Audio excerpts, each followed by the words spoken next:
Hi everyone, a very good evening to all of you. Most welcome आप सभी का आपके इस ऑनलाइन प्लेटफॉर्म यानी कि टेक्स्ट बुक पर। और आज इस वाली वीडियो के थ्रू हम लोग बात करने वाले हैं अपने EMRS एग्जाम के बारे में, है ना। आप लोग को पता है एग्जाम डेट्स और सारी चीज़ें, तो एक बार फटाफट से जान लेते हैं कौन कौन सी डेट्स किस किस तरीके से रखी गई हैं। इसमें आपका सिलेबस क्या है, एज क्या रखी जाएगी, कट ऑफ क्या रहेगी, सैलरी क्या रहेगी, एग्जाम कब होगा आपका, पैटर्न क्या रहेगा, और सबसे मेन क्या इसमें एक ही पोस्ट है, अगर एक पोस्ट नहीं है, अगर इसमें ज़्यादा पोस्ट है तो किस किस तरीके से आपकी पोस्ट को डिवाइड किया गया है। ठीक है, चलिए फिर शुरुआत करते हैं। कोई भी डाउट हो कमेंट सेक्शन ओपन है, आप लोग कमेंट सेक्शन में पूछ लीजिएगा। ठीक है, चलिए शिव।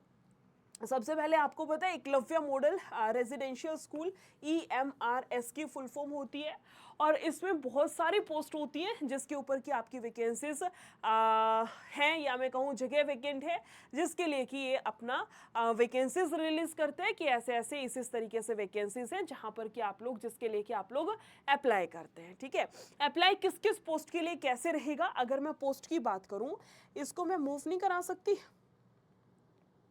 हाँ, अगर मैं वैकेंसीज की बात करूं तो 7,267 आपकी टोटल वैकेंसीज हैं। कैसे हैं? प्रिंसिपल के लिए 225 है, टीजीटी के लिए 1460 है, टीजीटी के लिए है 3962, और पीजीटी के लिए आपकी 1460 है। फीमेल स्टाफ के लिए है 550, हॉस्टल वार्डन की 635 है, अकाउंटेंट के लिए 61 है, और ये जीएससी के लिए जूनियर सेक्रेटेरिएट असिस्टेंट, इसके लिए 228 है, लैब अटेंडेंट के लिए 146 है। वीडियो जो रहेगी चलो मैं आपको आगे बता दूंगी। ठीक है, इस तरीके से सारी पोस्ट डिवाइडेड है, जिसमें कि 7,267 टोटल आपकी वैकेंसीज हैं। इंपॉर्टेंट डेट्स की अगर मैं बात करूं तो EMRS एग्जाम डेट्स आपको पता है दिसंबर की एग्जाम डेट्स आपकी यहाँ पर रखी गई हैं, जिसमें कि 13, 14, 21 दिसंबर एग्जाम डेट है। Exam is for teaching and non teaching post and will be conducted in OMR based mode. Exam dates आपकी 13, 14, 21 है। एग्जाम फॉर्मेट मैंने बताया, negative marking yes, 1/3 mark for each incorrect answer, 1/3 mark reduce होगा अगर गलत answer कर रहे हो उस केस में। Admit card will be release, आपको पता है 7 से 10 दिन पहले आपका एडमिट कार्ड आएगा। Last date to apply was extended to October 28 28 अक्टूबर इसकी जो लास्ट डेट है अप्लाई करने के लिए, उसको एक्सटेंड करके 28 अक्टूबर तक कर दिया गया है। आगे चलते हैं। देखो ये प्रिंसिपल की पोस्ट है, टीजीटी पीजीटी, उनके बारे में मैं डिटेल में आपको नहीं बताने वाली हूँ, क्योंकि मोस्ट ऑफ द स्टूडेंट्स जो वीडियो देख रहे हैं मुझे पता है मैम नॉन टीचिंग जो पोस्ट है उनके लिए है, तो उन्हीं को हम लोग डिटेल में देख लेते हैं। ठीक है, नॉन टीचिंग पोस्ट आपका किस किस तरीके से रहेगा, इसमें मैं एक बार बता देती हूँ। आपको पता है हॉस्टल वार्डन के लिए टोटल आपकी 346 पोस्ट है मेल। हॉस्टल वार्डन में भी मेल एंड फीमेल दो आपकी अलग अलग पोस्ट है, मेल के लिए 346 एंड फीमेल के लिए है 289। फीमेल स्टाफ नर्स की है 550, अकाउंटेंट की 61 है, जीएससी की 228 है, लैब अटेंडेंट की 146 है। टोटल मिलाकर के 1620 वैकेंसीज हैं नॉन टीचिंग पोस्ट के लिए। अब ये 1620 वैकेंसीज के लिए किस तरीके से फाइट करनी होगी, क्या एग्जाम का पैटर्न रहेगा, एज वगैरह क्या है, फटाफट से देख लेते हैं। पे लेवल क्या है मैं आपको इनका बता देती हूँ बस। फीमेल स्टाफ नर्स की अगर बात की जाए तो 29,200 आपका स्टार्टिंग रहेगा, पे लेवल की बात कर रही हूँ। हॉस्टल वार्डन का भी 29,200 सेम है। उसके बाद आता है आपका अकाउंटेंट का जो पे लेवल है वो 35,400 आपका स्टार्टिंग है और 1,12,400 तक है। जेएससी की बात करूं तो आपका 19,900 है, और बात करें लैब अटेंडेंट की तो 18,000 आपका पे लेवल, स्टार्टिंग पे लेवल मैंने आपकी ये साइड में रेड पेन से मेंशन कर रहे हैं। ठीक है, आगे चलते हैं किस तरीके से एग्जाम रहेगा। Tier 1 of EMRS staff selection exam will be conducted in OMR। जो टीयर 1 होगा, आपको पता है टीयर 1 और टीयर 2 दो होंगे। टीयर 1 जो है वो आपका कह रहे हैं OMR बेस्ड रहेगा। टिक मार्क वाले ऑब्जेक्टिव क्वेश्चंस OMR बेस्ड रहेगा, जो कि pen and paper mode, while tier 2 will be combination of descriptive questions and MCQ। जो टियर 2 है इसमें OMR भी रहेंगे, प्लस में आपका डिस्क्रिप्टिव भी रहेगा, एंड आपका OMR भी रहेगा। टियर 1 एंड टियर 2 दो आपका रहने वाला है। टियर 1 सिर्फ टिक करना है, टियर 2 जिसमें आपको टिक करने वाले क्वेश्चंस में मिलेंगे, एंड डिस्क्रिप्टिव या सब्जेक्टिव कह लो, जिसमें कि हमें बड़ा बड़ा आंसर लिखना होता है, जैसे स्कूल में लिखते थे 5 नंबर का 3 नंबर का, उस तरीके से आपका रहने वाला है। आगे चलते हैं, अब इसमें स्पेसिफिक देख लेते हैं। जैसे आपका हॉस्टल वार्डन हो गया, इसके लिए कैसे रहेगा एग्जाम पैटर्न।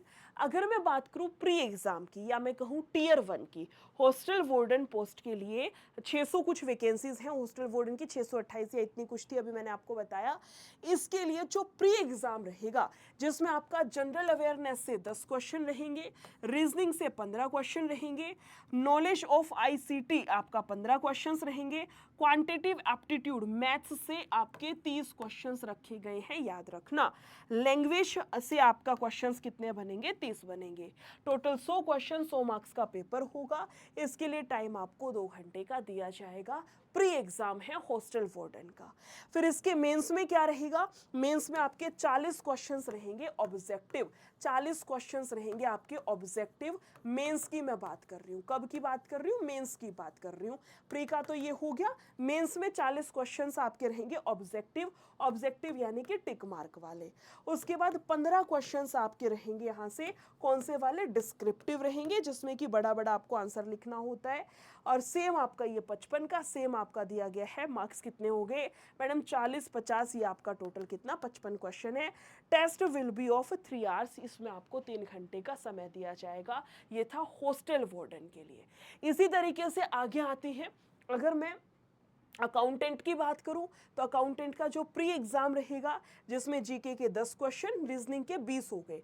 वहां रीजनिंग के 15 थे, यहाँ रीजनिंग 15 क्वेश्चंस थे, लेकिन अकाउंटेंट का पेपर दोगे तो रीजनिंग के 20 question, knowledge of ICT 20 questions, quantitative aptitude maths के यहाँ पर भी 30 क्वेश्चन है, 30 नंबर का आ रहा है।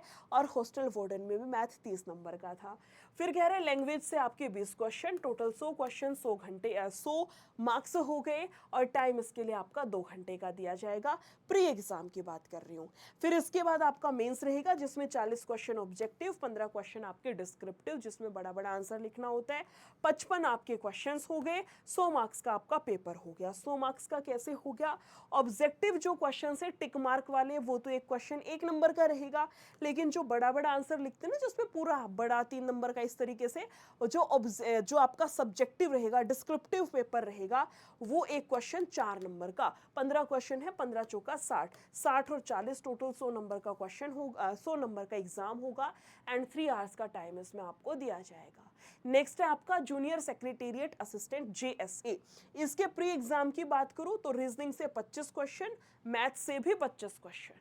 अगर JSA की तैयारी कर रहे हो, JSA के लिए आप EMRS देख रहे हो, तो रीजनिंग और मैथ मिला करके ही 50 क्वेश्चन ले बैठिए आपके, समझना बात को। GK GS 20 की, कंप्यूटर आपका 10 का रहेगा, लैंग्वेज से आपके 10 रहेंगे। लैंग्वेज में भी आपका जनरल इंग्लिश 10 नंबर की, और हिंदी अलग से इसमें 10 नंबर की, टोटल मिला करके 100 क्वेश्चन, 100 मार्क्स का रहने वाला है। और इसके लिए भी 2 घंटे का टाइम रहेगा। ये आपका प्री हो गया। जिनका प्री क्वालिफाई होगा उनको मेंस के लिए बुलाया जाएगा। मेंस में क्या है, मेंस में वही 40 क्वेश्चन ऑब्जेक्टिव टिक मार्क के, 15 क्वेश्चन डिस्क्रिप्टिव एक क्वेश्चन 4 नंबर का, तो 60 का हो गया। ये एक नंबर का, यानी टोटल 100 मार्क्स का हो गया पेपर। और इसके लिए भी आपको 3 घंटे का समय दिया जाएगा। क्लियर हुई ये सारी चीज़ें। तो मैं थोड़ा सा और आगे चल लूँ, यानी कि आपकी एज लिमिट्स क्या रहेंगी हर एक पोस्ट के लिए, वो भी मैं बता देती हूँ। अगर बात की जाए हॉस्टल वार्डन, तो अप टू 35 ईयर्स आपकी एज, यानी कि 18 से 35 साल होनी चाहिए। अकाउंटेंट के लिए 30 साल तक है, यानी कि 18 से 30 साल अगर अकाउंटेंट की पोस्ट के लिए अप्लाई करा है। JSA के लिए अप्लाई किया है तो भी आपकी आयु 18 से 30 साल के बीच में आनी चाहिए, नॉट एक्सक्लूडिंग देन 30, यानी कि 30 से ज़्यादा आपकी एज नहीं होनी चाहिए। अगर एज रिलैक्सेशन की बात की जाए तो शेड्यूल कास्ट और शेड्यूल ट्राइब SC ST के लिए 5 साल का रिजर्वेशन है। अगर आप अदर बैकवर्ड क्लास से हैं तो 3 साल का रिजर्वेशन है और इसके साथ में पूरा डिटेल में है, मेन मैंने आपको बता दिया है, एक बार देख लीजिएगा। बाकी क्लासेस आपके यूट्यूब क्लासेस भी कंटिन्यू है, सारे सब्जेक्ट्स ही चल रही है, रीजनिंग, मैथ्स, इंग्लिश, हिंदी, सारी क्लासेस आपकी यूट्यूब पे भी चलती हैं इसी चैनल पर। और इसी के साथ साथ जो आपका पेड बैच है, क्योंकि आपको पता है बहुत ज़्यादा टाइम नहीं है कि मैम हमें तो पता ही नहीं एग्ज़ाम कब होगा तब देख लेंगे। आपको भी पता है अक्टूबर तो आपका पूरा दिवाली में निकल ही गया, नवंबर ही बचा है आपके पास में। एग्ज़ाम डेट मैंने आपको दिखाया था ना स्टार्टिंग में, कहाँ गया, सबसे पहली स्लाइड मैंने यही तो लगाई थी इसी चीज़ के चलते। 13 दिसंबर से एग्ज़ाम है, अक्टूबर आपका गया ही है ना। सिर्फ आपके पास में नवंबर का 1 महीना, अगर प्रॉपर देखा जाए तो नवंबर का 1 महीना, और ये 13 तारीख है तो 13 दिन मत समझ लेना, हद मार के इसमें 7-8 दिन मान लो। आपको पता है एग्ज़ाम से 2-3 दिन पहले आपको पता है एडमिट कार्ड और बहुत चीज़ें हो जाती हैं, जाने की प्लानिंग करना और बहुत सारी एक्स्ट्रा चीज़ें, कैसे एग्ज़ाम सेंटर तक पहुंचा जाए, यानी मोटा मोटा आपके पास में 1 महीना 10 दिन मैं लेके चल लेती हूँ। तो ये जो 1 महीना 10 दिन यानी कि ये जो 40 दिन है ना आपके पास में, मोस्ट प्रीशियस, मोस्ट इंपॉर्टेंट ये 40 डेज़ हैं। इसी के अकॉर्डिंग अपनी स्ट्रेटेजी, प्लानिंग सब कुछ आपको लेकर के चलना है। 40 दिन आपको, देखो ये हो कि पता ना हो किसी एग्ज़ाम का तो अलग बात होता है, जब पता है कि ये 40 दिन है, जितना ज़्यादा हो सकता है इन 40 दिन को यूज़ करना है, और जितना मैक्स टू मैक्स हो सकता है अगर अप्लाई किया है तो मेरे ख्याल से आपको अपना 100% देना चाहिए। वो पॉइंट ऑफ व्यू है कि मैम फॉर्म भर दिया, इस बहाने मुझे घूमने को मिल जाएगा, घर से बाहर जाने को मिल जाएगा, तो मैं आपको 1% भी, मेरी वीडियो ही आपके लिए नहीं है, फिर तो अभी बंद कर सकते हो, मुझे 1% भी दिक्कत नहीं है। और अगर 1% भी डेडिकेशन है कि हाँ जी मैम गवर्नमेंट जॉब चाहिए, हमने जॉब लेने के पॉइंट ऑफ व्यू से फॉर्म फिल किया है, तो मेरी वीडियो आपके लिए है। ये जो 40 दिन का टारगेट है इसको बढ़िया ज़बरदस्त तरीके से लेकर के चलना है। ये वो टाइम नहीं है कि आप अब जा कर के किताबें खरीद रहे हो, और खरीद रहे हो तो फिर ढूंढ रहे हो कौन सी किताब है, या किताब में पूरा चैप्टर स्टार्टिंग से लेकर के उसको पढ़ने बैठ रहे हो, या वो टाइम नहीं है। ये 40 दिन लास्ट के होते रिविजन का टाइम है कि मैम हमें बस इंपॉर्टेंट बताओ, इसमें क्या है हमें वो पढ़ाओ, क्वेश्चन वहां से आपका फंस जाए, बात खत्म। जैसे स्कूल टाइम में नहीं करते थे, पेपर से 1 महीने पहले हम क्या पूरे कॉपी में किताब लेके बैठते थे कि चैप्टर को पूरा पढ़ेंगे, स्टोरी समझेंगे क्या थी, फिर आंसर करेंगे, नहीं, बस जो इंपॉर्टेंट क्वेश्चंस है वो रट्टा मारते थे। इवन जो बोर्ड की क्लास होती थी उसमें तो 1 महीने पहले हम जो वो नहीं आते थे सैंपल पेपर, वो लगाना शुरू कर देते थे, बस कि प्रीवियस में क्या पूछा गया है। वही सीन आपका गवर्नमेंट जॉब्स में होता है। ये 40 दिन है, इसमें बिल्कुल भी अपना टाइम वेस्ट मत करना, क्या पढ़ें कैसे पढ़ें, जो जैसे है, जो आपका इंपॉर्टेंट कलेक्शन है उसको कंप्लीट करिए, कवर करिए, रिविजन करिए दबा करके। और एक चीज़ मैं आपको यहाँ पर बोलना चाहूँगी, जो आपके पेड बैचेस होते हैं, बेसिक से चलते हैं नो डाउट, लेकिन पेड बैचेस और खास करके जब बात आती है टेक्स्ट बुक की, आपके इंपॉर्टेंट क्वेश्चंस का कलेक्शन होता है, खास करके रीजनिंग हो गया, ये जीके हो गया, हिंदी हो गया, इंग्लिश हो गया, जब इतनी इतनी वोकैब याद करनी पड़ती है, ऐसे सब्जेक्ट्स में तो रामबाण साबित होता है कि आपके मान लो 250 आपके, फॉर एग्जाम्पल 250 आपके ये है पर्यायवाची शब्द, 250 तो रटे नहीं जाते हैं, है ना, आपको बता दिया जाएगा ये 70 मोस्ट इंपॉर्टेंट है, इनका रट्टा मार लो, यहीं से मोस्टली आपके क्वेश्चंस फंसते हैं, बाकी पे एक बार ही नजर मार लेना। तो उस केस में आपको भी रहेगा कि अच्छा यार 70 ही याद करना है, बार बार उन 70 को रिवाइज करना है, ये होता है एक तरीका। समझ आई चीजें? पेड बैच कहाँ पे किस तरीके से है, बहुत सारे स्टूडेंट्स को पता भी होगा, जिसको नहीं पता मैं आपको बता दे रही हूँ। ये वाली वीडियो ना आपकी रिकॉर्ड कर रही हूँ मैं, तो रिकॉर्डेड वीडियो है, जब ये वीडियो अपलोड होगी तो इसके डिस्क्रिप्शन बॉक्स में आपको एक लिंक मिलेगा। कौन सा लिंक मिलेगा मैं आपको वो बता देती हूँ, बस मुझे 1 मिनट का टाइम दे दो, मैं किसी और क्लास का लिंक खोल देती हूँ, सेम ही लिंक होते हैं ना, तो उस लिंक से मैं बता देती हूँ ताकि आपको एक बार यहाँ बोर्ड पे समझ आ जाए किस तरीके से चीज़ें, आपको कोई दिक्कत ना आए, ठीक है। ये देखो आपका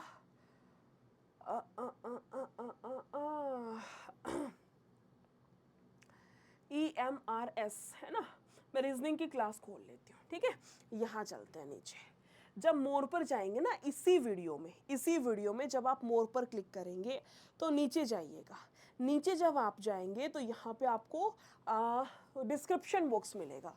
इसमें देखो सारे बैचेस के लिंक होते हैं आपके। सुपर पास है, दिल्ली पुलिस कांस्टेबल है, डीडीए, जेएसए, यूपीएसआई है, एचसीए है, एमटीएस है, D triple SB jail warden है, सारे एग्जाम्स के लिंक होते हैं। आपको करना क्या है, या तो इसमें आपको स्पेशल लिंक दे रखा होगा ईएमआरएस करके, उस पर क्लिक कर लेना। अगर ईएमआरएस का स्पेशल लिंक आपका ऐड ऑन नहीं होता है तो उस केस में जो सुपर पास लाइव है इस वाले लिंक पर क्लिक करना। सुपर पास लाइव पर आप जैसे ही क्लिक करेंगे आपको ये दिखाएगा। यहाँ जाना है आपको कहाँ पर, see all plan. All plan पे क्लिक करके इसको सेलेक्ट कर लेना। 375 आपको दिखाएगा। इस पे जाना है अप्लाई कूपन पर और कूपन कोड लगा दीजिए। कूपन यूज़ होगा आपका यहाँ से निशा 22, NISHA 22। यहाँ जा करके अप्लाई होगा, ठीक है, निशा 22। अप्लाई करते ही आपका ये 359 में प्राइस ड्रॉप हो जाएगा। अब ये 359 में आपके सारे एग्जाम्स के बैचेस आपको मिल जाएंगे 3 महीने के लिए, जिसमें आपके EMRS के सारे एग्जाम्स हैं। अब कोई बच्चा JSA की तैयारी कर रहा होगा, कोई बच्चा हो सकता है अकाउंटेंट की तैयारी कर रहा होगा, तो अलग अलग बैच लेने पड़ेंगे उस केस में, है ना। तो वो प्रॉब्लम का सोल्यूशन भी है, अलग अलग नहीं लेना है आपको, एक ही बैच है ये सुपर पास। इसके अंदर ही JSA की क्लासेस भी आपकी हैं, इसके अंदर आपकी जेल उसकी हॉस्टल वार्डन की क्लासेस भी है, डी ट्रिपल एस भी जेल वार्डन भी है। 370 एग्जाम के बैचेस जो हैं, क्लासेस जो हैं, वो आपको इसके अंदर दिखने लग जाएगी। एक बस सुपर पास आपको लेना है, अलग से कुछ नहीं लेना। सुपर पास के अंदर ही 370 एग्जाम्स के सारी क्लासेस आपको विजिबल हो जाएंगी।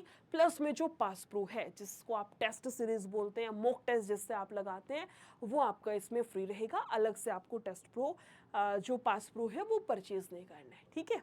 इतना ही रखते हैं। फिर भी कोई डाउट हो, कमेंट सेक्शन ओपन है, मेरा टेलीग्राम है निशा मैम टेक्स्ट बुक, ज्वाइन कर लीजिएगा, पूछ लेना कोई भी किसी भी प्रकार का डाउट हो तो। बाकी नेक्स्ट वीडियो में मिलते हैं। वीडियो अच्छी लगी हो शेयर जरूर करिएगा, ठीक है। Thank you so much, take care, bye bye.